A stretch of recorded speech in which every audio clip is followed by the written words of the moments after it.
The Depth to Delve Deep by Rote. Chapter 48.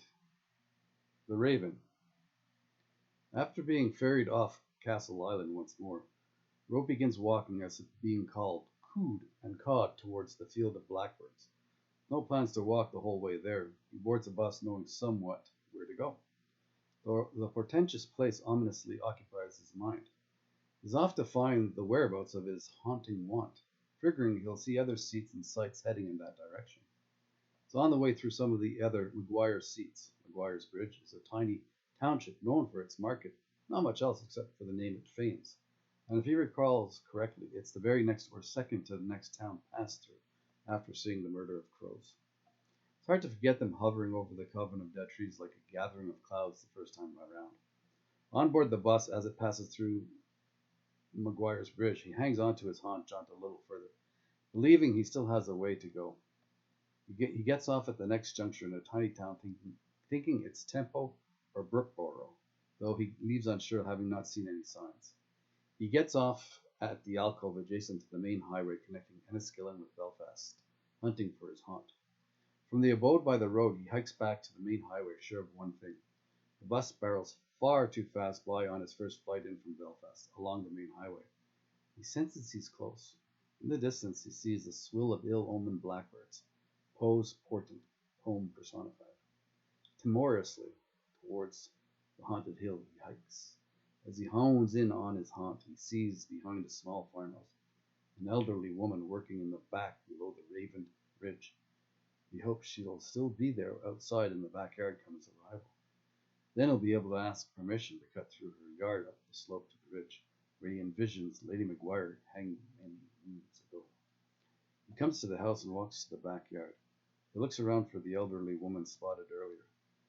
He knows she's around. He sees her no more than 5 minutes ago upon his approach and arrival. While he walks around to the back of the house, he calls out timidly a couple of times. Hello? Hello? Hello? No one answers. He figures she must have gone back into the house. Rote walks back to the front of the house and knocks on the front door a couple of times, then a couple of more times, and then a couple of more times. Discouraged by no answer, he walks around to the back door, peering into the windows along the way. He gives a light tap on each to draw her attention, hoping to catch sight of the woman within or without. After reaching the back door, Rote gives it a rap. No reply a couple more times, and then comes the clanging and banging, hoping she'll respond. He knows she's in there, but as he circles the house around to the other side, an awful feeling dawns on him.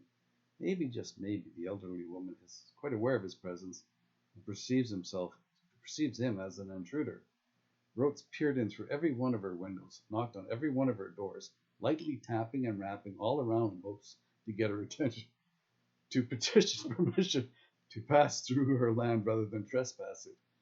Ah, good intentions surely pay well in hell. He has an awful premonition. He'll shrug it off, hoping not to be perceived as a peeping Tom, or worse yet, a prowler. There's no doubt he's frightened the woman. He leaves the premises and walks along the road following the fence, hence the line of the property. He sees a tractor parked up ahead in a turnabout across the road and senses the driver watches the whole thing unfold.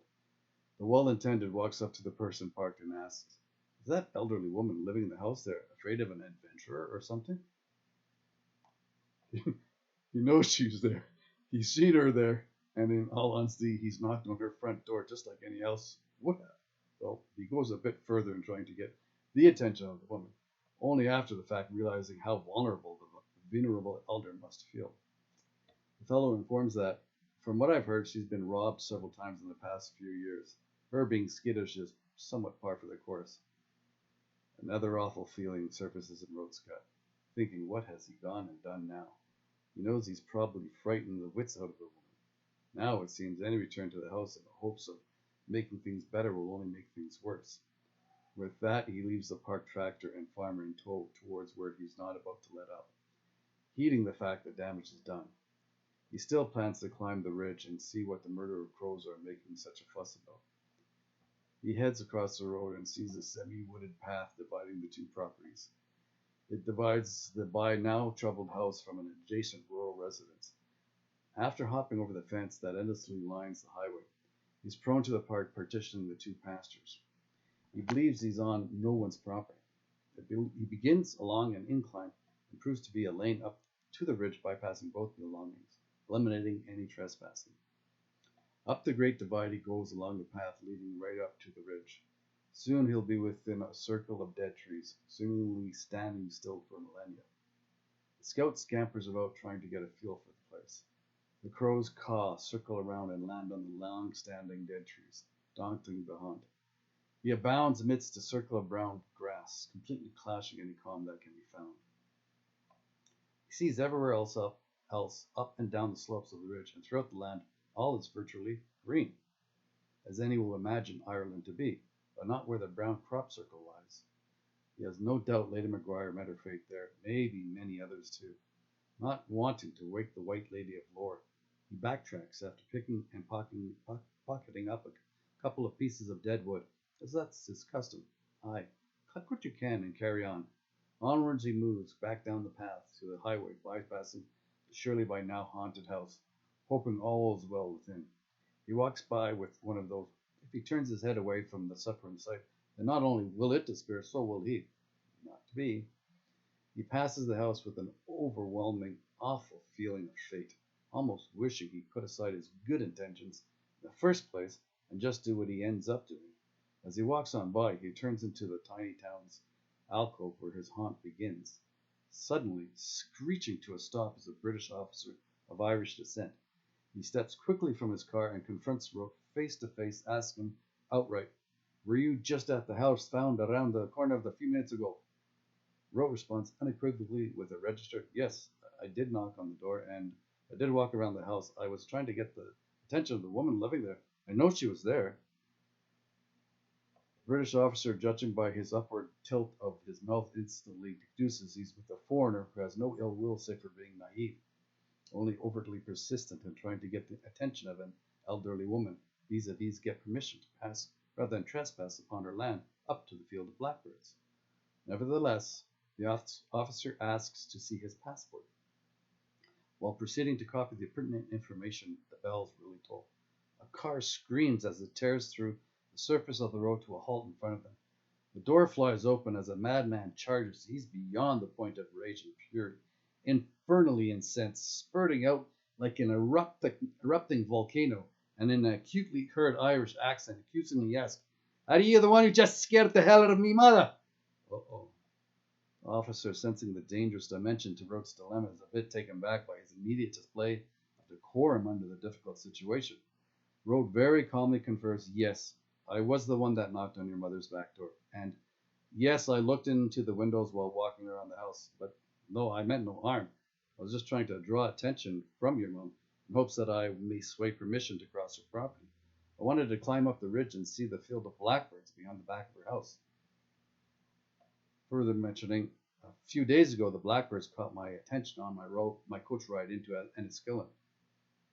Rote can see the anger in the eyes of the fellow flicker from red rage to purple disbelief, not only by Rote's forthrightness, but also by the manner and the way he relays his wrong. The motivation behind it all seems to have touched a chord with the man's past, perhaps early in his childhood. More than likely he lived in that house, and growing up there below the ridge with the crows continuously cawing and circling around the circle of still trees amidst a cropped circle of yellow and brown grass, a memory must have surfaced. Rote's explanation might explain the manner and the way it all comes about, but it still doesn't stop this man's mother from being scared out of her wits. Presumably the angry fellow is so fed up with all what's happened in the past to his patron and her place that Rote has virtually become the pin that pokes and pops the ireful fellow's balloon of fury. Meanwhile, the British brave who spends the whole time in between the two as they barter back and forth, one with bereavement and the other with beguilement, steps aside. After a few more minutes, the still steaming stalwart asks without reserve, only restraint, if Rote will come with me and personally apologize to me mother for the worry you've caused. The British officer, even after Rote obliges, the tense, terse request to the joint venture, steps swiftly in between them, saying in his way, "That's not such a good idea." But the British officer is much more aware of the situation, realistic to the rage that for now was withdrawn. surely not to be withheld come the 2 are away from him. He's not going to let that happen. Rote's now confused with what to do, though not for long as he takes the cue from the constable to just stay and wait for the furious fellow to finally go and check on his mother. He does, and as soon as he drives away, both the officer and Rote pick up the grin and truly judges their collective relief.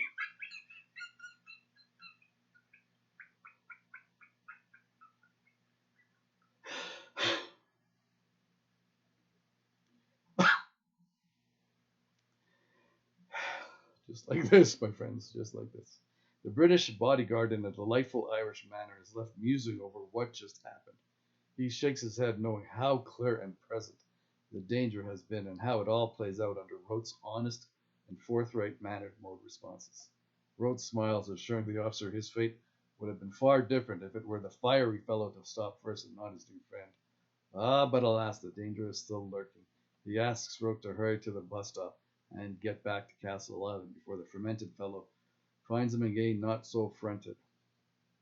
Now, with a handshake, Rote leaves. Before boarding the bus back, the Irish rover bolts over into a store to buy some bottled water to quench his thirst. He buys a chocolate bar to tide his time on his bus back to his makeshift home on Castle Island. The cad counts his lucky stars as the bus pulls away. It was so close. As if the climate of paramilitary groups sniping isn't enough to get the blood boiling, then Rote's snooping is. On the island, once more, Rote steps out onto the balcony surrounding the ranch-style hostel for the very last time. He looks over to the lit-up old Maguire stronghold. The following morning, with bags packed, he heads to the Republic of Ireland, direction